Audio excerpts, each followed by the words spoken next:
We are here at the famous The Yard Gym in Highland Park, California, with one of the illustrious head coaches here, Yoshi Hisataka.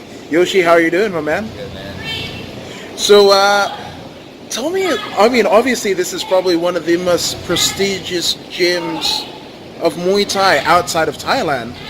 How did you get your start?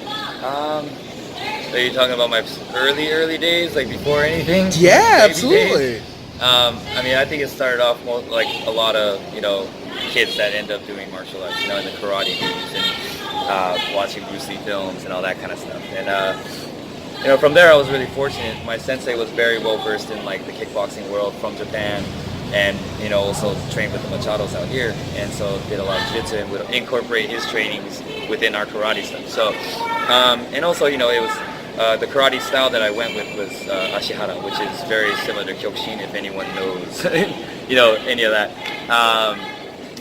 But I was fortunate that I ended up at a pretty cool karate studio that had a sensei that was well versed in all these things at a pretty high level. So I would pick his brain all the time, and so I was able to learn a little bit of kickboxing and some jiu-jitsu, and it all came from this karate place. You know what I mean? And it stemmed from there, and I just and my interest and my love for martial arts at that point was just I knew that I wanted to be a part of this for the rest of my life. Whether obviously as a kid, I'm not really thinking too far in the future, but I mean as a kid, you live in the now. You know what I mean? You don't know anything about 10 years from now. You're like, oh, I want to do this forever. You know what I mean? This is it. That's it. And I found that. You know what I mean? And for me, looking back, it's kind of funny because it's like as a kid, I kind of knew that I was going to be doing it. Even though as a kid, you're not really thinking about, how things are going to plan out or steps and how to, organize shit. It's just, I fucking love this shit, right? Yeah. It's like that simple as a kid. And, it's funny to look back on that. Now, obviously, I mean, you're here at the Yard. That had to come with some time in Thailand. You lived in Thailand for a bit, right? Right. So I actually knew Mark. So I ended up training at the Yard before I went to Thailand. So my relationship with Mark stemmed before I even left for Thailand. So I was actually fortunate that took place, because otherwise I would have never really had that connection here. So that's huge, right? So obviously I spent some time. This is when they were at a different location on Willow in downtown, and then I spent a good maybe couple years training under Mark. Off and on for a couple years. It's probably around 2007, 8-ish. And then at that point I was still working. An everyday mundane job that I fucking hated. Excuse me. No. But then, decided I just wanted to dive right in, and just do my childhood self a favor and try to live this dream that I've always had, even though it felt outlandish, it felt crazy, but I was like, why not? I only lived once, and now's the time. And it just felt like the right time. So I quit my job, packed my shit, and left to Thailand, and I ended up going to the camp that, my favorite fighters camp, which is Sitmonchai. So ended up there, didn't know what the heck was going to happen from it, never really experienced life outside of LA, I've traveled to Thailand as a kid, Taiwan as a kid, I apologize, because I have family out there, but I was so young, I don't really remember much of it, but going out there by myself too. I never traveled by myself. I didn't know what the heck to do, and the whole time I was just fearing, because I had to wait for my taxi driver at the Starbucks at the airport, and the whole time I'm thinking to myself, what if this is all fraud? What if there's no such thing? What if there's no such thing? There's no Starbucks up top, and this is all a joke, and I just got bamboozled, So I remember reaching Thailand, the airport, and I found the Starbucks. And I'm looking around for this guy with a Sitmonchai shirt, and I couldn't find him. And I'm like, oh man, I was freaking out. And sure enough, I see this shirt, Sitmonchai, and at that point I was just reality sunk, and I was like, wow, I'm actually gonna do this. It was a good 2-hour ride to Sitmonchai, and I just remember getting there and just just like, it was like really surreal. I didn't know what was gonna happen, and especially just like how things took place. I would have never ever in a million years thought that would would take place. And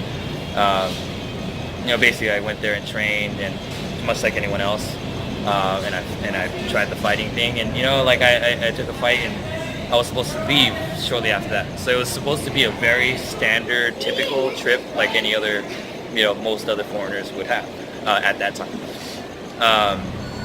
And so I get there, and I'm getting ready to, I fought, and I was getting ready to leave, and the boss there was like, "Hey, dude, you should stay." I'm like, "Dude, I can't just stay. I need a job and all that kind of stuff, right?" And so after a few more days, he was like, "Oh, I'll figure it out. I'm gonna figure something out." And sure enough, we have another conversation a few days later, and he's like, "Yeah, I want you to stay as a trainer. Help us out." And I was seriously like, "There's no way." You know what I mean? There's no way.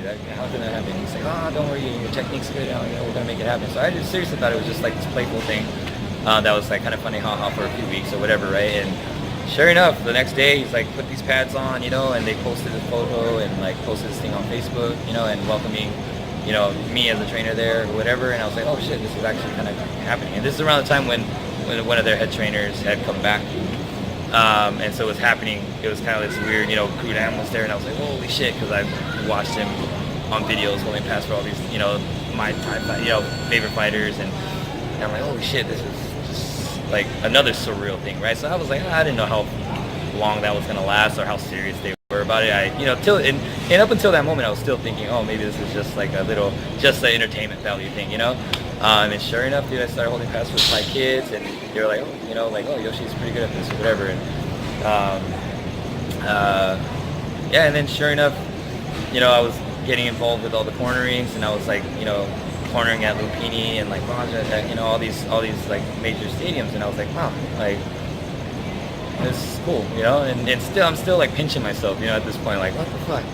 And then I'm meeting, a bunch of other fighters, and like, and sure enough, like a few years go by, and I'm like, oh, like this is like, wow, it was actually a thing. Like I didn't never realize. So I just, I just really like took that time and soaked everything in. I was a sponge, and just made sure that I respected the opportunity that I had, and and I earned my keep every step of the way. So I always tried to go above and beyond, because I knew I was the foreigner guy, you know what I mean? Like, and I was just blessed to have that opportunity. So, that's one thing that I always kind of try to have to keep in mind myself, and like I gotta it's easy to forget what you've seen and what you've done, you know what I mean? I look back and I'm like, oh yeah, I did do that. It's crazy. And but yeah, like coming back here, it was an unfortunate event. I had a lot of drama that happened, and it was just like personal shit that I had to take care of. So I had to come back to the States, and at that point I was freaking out. Like I didn't even really care about a job, really. I was just like, how am I gonna do Muay Thai still? Like not even at a job, like not even as a job, just like how am I gonna keep that in my life and keep doing what I'm doing, And so I hit up Mark. I'm like, hey Mark, like I would love to help you out if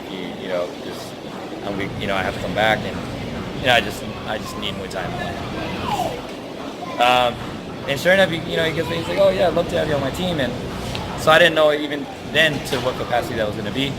And literally that, like, I took about a week, kind of a break from everything, just to kind of like soak it in and come to terms with the situation, and really like get acclimated to the time zone. And so, getting rid of jet lag, and then I finally met up with Mark about a week later. And then he's like, there was another guy that was here helping out, and talked to that guy. I was like, hey man, he kind of needs to spot, or would you mind him taking your shift? And he was like, oh, no problem. And literally it was like, when can you start? I was like, I'll start tomorrow, and like it just grew from there. And obviously it was a lot of grind and a lot of really, like, again, it was just another whole process of earning my keep. Like I took it for what it was, did the best I could, and just every day trying to. In this travel, and your role as a coach here at the Yard, what has been the most gratifying moment thus far? So, like, to be honest, I think like every day that someone grasps like a technique, or and really like has that light bulb moment is like kind of what what makes my job worth it, but really honestly, like, taking it to like our competitors and our fighters, every day, like when I'm working with our fighters, or even just people in general, I don't look at it as a selfish thing where they're my product, or that they're it's like you kind of you have to forget about yourself at that point, because fighters are generally they're influenced by so many things, other fighters at the gym, fighters that they see on TV, other coaches, other people, you know what I mean? And so you're just a part of a lot of, what you implement is just a piece of what they're taking from other things, you know what I mean? So it's a product of their environment. And so for me, I think some of the most gratifying moments are when when our competitors will fight and, they do well, and afterwards will credit me, and I think that those are the moments that really strike a chord in my heart, and like makes it so worth it, you know what I mean? Because like I said before, I don't look at it as like, it was because of me that happened, you know what I mean? Like, it's, as a trainer, I feel like, and or just teacher in general, it's a very selfless, position, and it has to be, because it's no longer about yourself anymore, you know what I mean? And if I wanted that spotlight, I'd still be fighting, or trying to fight, you know what I mean? And the moment I became a trainer, and once it became a serious thing, it was a firm decision, and also just, a realization that it's no longer about me. It's about, it's about our students, and it's about our fighters, and so I strive to keep that in mind every single day. So, I mean, we're a long way away from the end of your coaching career, but what is the legacy that you would want to leave? I know it's a loaded question. But... Yeah. I think as long as, how should I word this? I think, like I said, like everyone's always going to be a product of, we're all Frankensteins, man. Like it's, none of this is, you have those rare cases where they stuck with one person, they had one trainer and one, this, and they made it happen. But it's pretty rare, dude. Even them, they'll say they watched him, and they watched this person, and they watched that, and they wanted to be like this guy, and they wanted to fight like him, and they pick, they're always influenced by so many things. And for me too, like there's so many other great coaches and great fighters that I look at, and I'm like, oh, and I dissect these things all the time, and so, it's a hard question to answer for me. But as far as like, if I could say anything, is making sure that I have a stable of, like I want to help build a stable of people that can continue to grow and develop their own styles, and continue to just, keep up this continuation of build the sport, and just have, just a fucking whole, universe of fucking awesome fucking fighters, you know what I mean? And if I can be in a position where I had anything to do with that, that'd be fucking awesome, you know what I mean? So, because at the end of the day, everyone's always, people are going to grow, and these guys are going to end up wanting to do other shit within the fighting world, whether it's go pro, or maybe they want to coach, you know what I mean? And I just want to, honestly, I just want to help other people become great too. I think that's where that stems down to, So as long as the people that, that I have a part in, if I could have any part in any way, shape, or form, any influence on them becoming great at what they want to do, then I think that's good enough. So for people that want to jump in and get coached by you, or learn more about the yard, where can they do that? Stop on in. We're the Yard Muay Thai. You can look us up on on Google, and just stop on by. We're here on Abbey 26 in Lincoln Heights. First session's free. You know what I mean? Come on in. We'll take you through a session, man, and we'll have fun. Dang. And it looks like a hell of fun that you're having right now, man. Oh, yeah, man. You hear the pads in the background. You got your shin pads on, your Muay Thai shorts, ready to go, man. And just a message to the people, if they're considering to do this. You know, it's sometimes it can be a scary experience, Right. much like life. Right. What would you say to people that are on the fence about getting in here? You know, Man, if there's anything you want to do in your life, you need to do it. You know, that's the only reason you need to do anything. You know, if you're hungry, you go and eat. You know, if you're thirsty, you go drink. Hey, you want to do Muay Thai, go do Muay Thai. You know what I mean? It's not that, you know, that it shouldn't be that difficult a decision to make to want to do something. Now, what happens from there is a whole other question. You know what I mean? So if there's something like, if you're ever questioning whether you want to just jump in there and do it, do it. You know? You know, it's not that hard to get started on it. You know? And then you never know what's going to happen. you never know. Yeah. Coach Yoshi, thank you for your time. This has been incredible. And again, come see him, Mark. Joe Schilling, Can't Stop Crazy, right. at the Yard right here in Lincoln Heights, California. And we're out. Thank you again for your time. Thank you.